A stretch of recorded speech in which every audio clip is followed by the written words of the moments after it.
Olá, hoje vamos mergulhar num universo que já deixou de ser ficção científica e se instalou no nosso dia a dia, né? Inteligência artificial. A nossa missão aqui, com base nos materiais que a gente analisou, é fazer a ponte entre dois mundos. De um lado, a teoria, as grandes ideias por trás da IA. Do outro, o código, a aplicação prática que faz tudo acontecer. Exato. E os materiais são uma combinação perfeita para isso. A gente tem um documento que introduz os conceitos e, ao mesmo tempo, um notebook de programação, que é, assim, basicamente o diário de bordo de um cientista de dados. A gente vai conectar a estratégia com a execução, o porquê com o como. Ótimo. Então vamos destrinchar isso. A primeira coisa que os materiais deixam claro é que não existe uma definição única, né? Não tem uma placa na entrada dizendo bem-vindo à IA. Pelo contrário, são umas 4 grandes abordagens. Precisamente. 2 delas tentam imitar os humanos. A primeira é agir como um ser humano. É o que a gente vê em chatbots que tentam passar no teste de Turing, sabe? Sei, que conversam como se fosse uma pessoa. Isso. A segunda é pensar como um ser humano, que é a inspiração por trás das redes neurais, que tentam modelar o cérebro. E as outras 2 são menos sobre imitar a gente e mais sobre perfeição, racionalidade, digamos assim? Exato.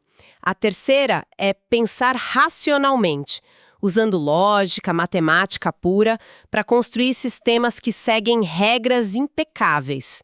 E a quarta, que é a que realmente domina o campo hoje, é agir racionalmente. Agir racionalmente. A ideia aqui não é imitar um pensamento, seja humano ou lógico, mas sim tomar a melhor decisão possível para atingir um objetivo. É a busca pela ação ótima. E essa ideia de ótimo, né, sempre me pareceu interessante. Porque o que é ótimo para um sistema de logística? Sei lá, para cortar custos. Sim, Pode não ser ótimo para os funcionários, por exemplo. A própria definição de racional já não vem com um viés embutido? essa é uma observação fundamental. A racionalidade da IA é definida por quem a programa. O sistema pode ser perfeitamente racional para maximizar lucros, mas essa racionalidade é cega para outras variáveis que não foram incluídas ali. A máquina busca a resposta certa para a pergunta que foi feita, mas a responsabilidade de fazer a pergunta certa, essa continua sendo nossa. Entendi. E essa busca não começou agora.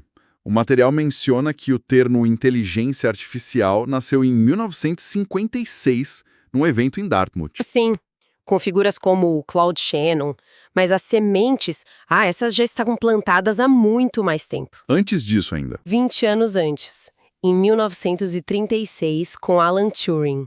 A máquina de Turing dele, que na época era só teoria, provou que qualquer cálculo poderia ser mecanizado. Ele estabeleceu o princípio de que o raciocínio podia ser feito por uma máquina muito antes de existir um computador para isso. E o que transformou essa teoria de 36 e esse batismo de 56 na revolução que a gente vê hoje? Os materiais apontam para um ingrediente-chave: dados. Dados. Uma quantidade de dados que Turing jamais poderia ter imaginado. É um dilúvio de informação, né? Totalmente. Redes sociais, transações, sensores. O material fala em exabytes de dados sendo criados por dia. Para ter uma dimensão, 1 exabyte é tipo centenas de milhares de vezes toda a coleção da biblioteca do Congresso americano. É uma escala colossal. É o famoso Big Data. Isso me leva a uma questão. A gente tem esse combustível, os dados, mas como o motor funciona? Como uma máquina vai de uma montanha de dados para, de fato, aprender? O material divide isso em 3 jeitos principais, certo? Certo. São os 3 grandes paradigmas. O primeiro e mais comum é o aprendizado supervisionado. A analogia da fonte é perfeita. É como ensinar uma criança. Você mostra uma foto de uma maçã e diz, isso é uma maçã. Mostra uma banana, isso é uma banana. E depois de ver milhares de exemplos rotulados, o algoritmo, ele aprende sozinho a identificar uma fruta nova? Exatamente. O supervisor é o humano que dá os rótulos, as respostas certas. Isso é usado para tudo, de identificar spam a prever o preço de uma casa. Ok. Supervisionado faz sentido. Mas e quando não temos os rótulos? Se a gente só der à máquina uma caixa gigante de frutas misturadas, sem Certo. nenhuma dica. Aí a gente entra no segundo, o aprendizado não supervisionado. Usando essa mesma analogia, o algoritmo recebe a caixa e, sem instrução, começa a achar padrões. Ele percebe que uns são redondos e vermelhos, outros longos e amarelos. Ele não sabe os nomes maçã ou banana, mas consegue separar em grupos coerentes. Ele descobre a estrutura oculta nos dados. E é aí que as coisas podem ficar surpreendentes. O material conta aquela história famosa da rede de supermercados que descobriu a gravidez de clientes, né? É um caso clássico e bem impactante. O algoritmo analisou as compras e achou uma correlação forte entre certos itens, tipo loção sem perfume, suplementos. O sistema não sabia o que era gravidez, mas identificou aquele padrão de compra. O resultado foi que a loja começou a enviar cupons de desconto para fraldas e berços, às vezes antes da cliente contar para a própria família. Nossa, ninguém supervisionou, ele só conectou os pontos. Exato. Forço. A analogia é essa mesma. Pense em ensinar um cachorro a sentar. Você não mostra fotos de outros cachorros sentando. Você espera ele, por acaso, sentar. No exato momento em que ele faz isso, você dá um petisco, uma recompensa. E ele associa a ação com o resultado positivo. Isso, o aprendizado por reforço é isso.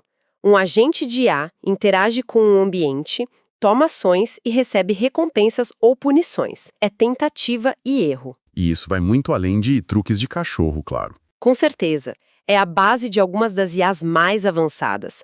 É como IAs aprendem a jogar xadrez em nível sobre-humano e é fundamental para a robótica. Um robô aprendendo a andar usa isso. Ele cai, é uma punição. Ele se equilibra um pouco, é uma pequena recompensa. Milhões de tentativas depois, ele anda. E essa capacidade de aprender e agir está em todo lugar. O material aponta para os sistemas de recomendação, tipo o Netflix. A gente já se acostumou com eles sugerindo o que assistir, mas o ponto levantado é que a influência vai muito além. Sim, e isso pode criar o que chamam de câmara de eco cultural.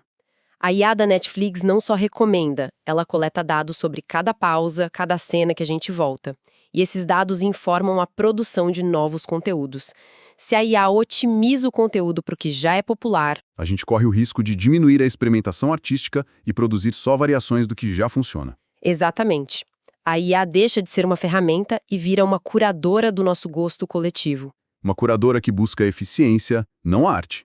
E essa otimização está chegando às nossas cidades.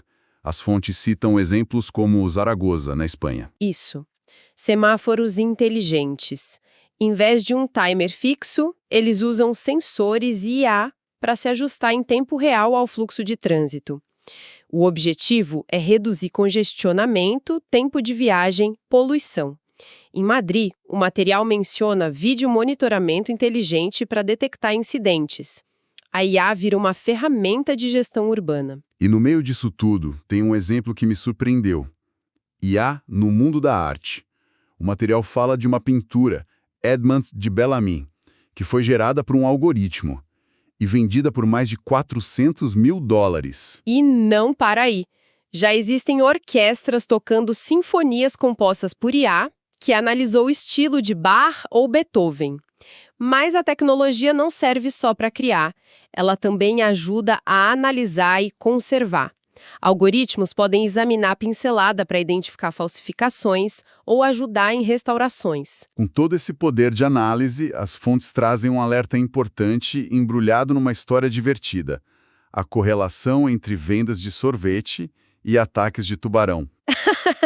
Assim, é o exemplo clássico. Se você põe os dados num gráfico, as duas linhas sobem e descem juntas. No verão, vende mais sorvete e, tragicamente, aumentam os ataques de tubarão. E a conclusão apressada e completamente errada seria que tomar sorvete atrai tubarões. E a causa real, claro, não é essa. Exato, isso levanta um ponto fundamental. Correlação não implica causalidade. A causa real é uma terceira variável oculta, o calor. O verão faz mais gente tomar sorvete e mais gente entrar no mar. O sorvete e os ataques estão correlacionados, mas um não causa o outro. É um lembrete de que os dados não falam sozinhos. A interpretação crítica é essencial. E falando em criar modelos, uma das fontes nos dá uma espiada nesse processo. É um notebook Colab que simula um projeto prático para o governo de Goiás para analisar hábitos alimentares. É a chance de ver a teoria virando código. Exatamente, o notebook mostra o passo a passo.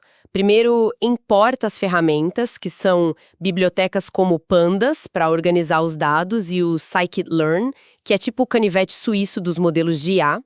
Aí os dados são limpos, preparados, e o modelo, nesse caso um Random Forest Classifier, é treinado com eles. E o resultado foi uma acurácia de 80,9%. Parece um bom número, mas na prática o que isso significa? Significa que, de cada 10 previsões, o modelo acertou umas 8. Para uma análise inicial de políticas públicas, para identificar tendências, é um ótimo começo. Mas imagina se essa mesma acurácia fosse usada para um diagnóstico de uma doença grave. Um erro de 20% seria inaceitável. Isso mostra que a qualidade de um modelo depende totalmente do contexto e do risco de um erro. Coloca o número em perspectiva. E além de analisar tabelas, a IA aprendeu a ver. Um material de visão computacional traz um fato histórico curioso. Sim, a famosa história de 1966, quando um professor do MIT atribuiu a solução da visão computacional como um projeto de verão para um estudante. É a citação mais otimista e talvez ingênua da história da IA. Achavam que era um problema de engenharia, como construir uma ponte. Mal sabiam que estavam lidando com um dos problemas mais profundos da filosofia. O que de fato significa ver? E para um computador, ver é um processo puramente matemático, né? Totalmente. Para uma máquina, uma foto do seu cachorro não é fofa.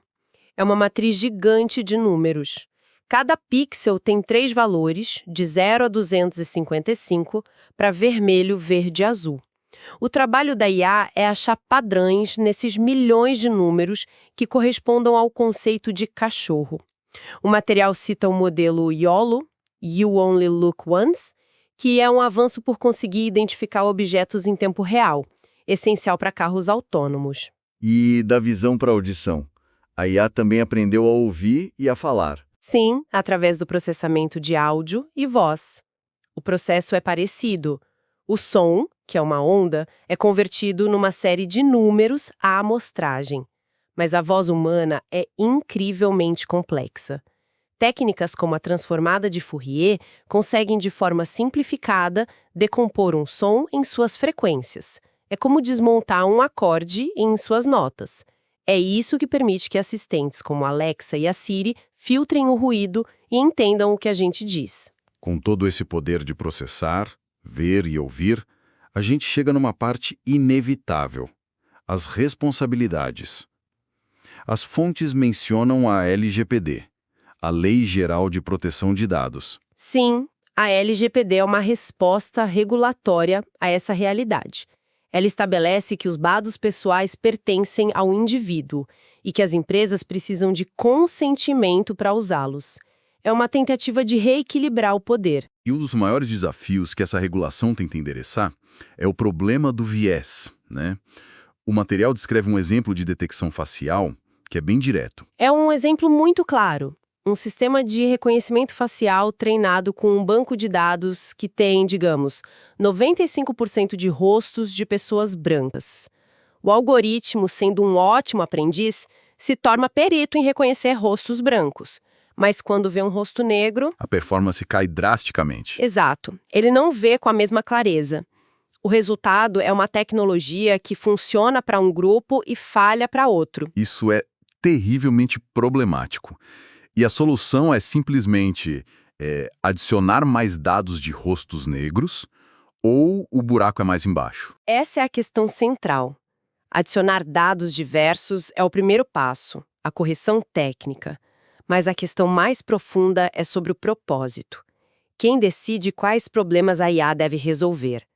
Se a tecnologia é desenvolvida primariamente em contextos de vigilância ou comerciais, ela pode acabar reforçando os preconceitos que já existem. A discussão sai do campo técnico e entra no campo da governança, dos valores que a gente quer embutir nessas ferramentas. Que jornada! Fomos dos conceitos de Turing, passamos pelos jeitos de aprender, vimos as aplicações que moldam tudo, da arte às cidades, e chegamos a esses desafios complexos. E para fechar, uma das fontes menciona a metodologia PDCA: planejar, fazer, verificar e agir. É um ciclo de melhoria contínua. Acho que serve como uma ótima reflexão final. Assim como os algoritmos precisam ser constantemente verificados e ajustados, a nossa compreensão sobre eles também precisa estar nesse ciclo. A tecnologia não é um produto final, é um processo. E talvez o pensamento para levar dessa conversa não seja só uma grande questão sobre o futuro da humanidade. Talvez seja algo mais imediato. A questão não é só o que a IA pode fazer, mas sim como podemos orientar o desenvolvimento dela para que reflita os valores de uma sociedade justa. E num nível pessoal, talvez seja como eu posso aplicar esse ciclo de verificar e agir na minha própria interação com a tecnologia, questionando as recomendações que recebo. A consciência crítica talvez seja a habilidade mais importante nessa nova era.